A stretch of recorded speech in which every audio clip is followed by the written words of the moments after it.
બીજી તરફ રખડતા શ્વાન મુદ્દે હાઈકોર્ટે સુઓ મોટો પીઆઈએલ દાખલ કરી રાજ્ય અને કેન્દ્ર સરકાર સહિત સંબંધિત તંત્રોને નોટિસ ફટકારાઈ છે। રાજ્ય સરકાર, કેન્દ્ર સરકાર, પ્રાણી કલ્યાણ બોર્ડ અને નેશનલ હાઈવે ઓથોરિટીને નોટિસ ફટકારી છે। રખડતા શ્વાન મુદ્દે કરેલી કાર્યવાહીનો અહેવાલ માંગ્યો છે। રાજ્ય સ્તરીય કાર્યવાહી અંગે વિગત રજૂ કરવા નિર્દેશ કર્યો છે। મામલાની આગામી સુનાવણી 4 ઓગસ્ટે યોજાશે। તો વધુ માહિતી માટે સંવાદદાતા જયેશ જોડાઈ ચૂક્યા છે। જયેશ, રખડતા શ્વાન મુદ્દે હાઈકોર્ટે સુઓ મોટો દાખલ કરી છે, શું વિગતો?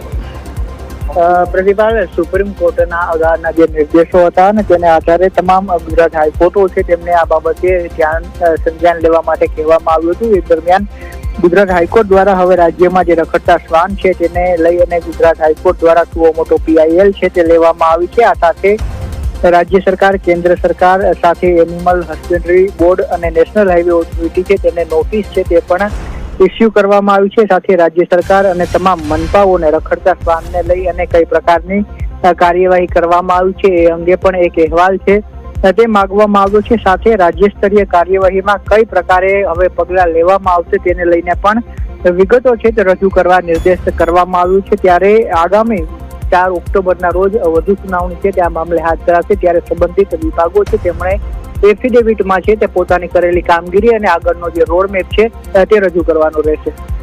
આભાર જયેશ, માહિતી બદલ।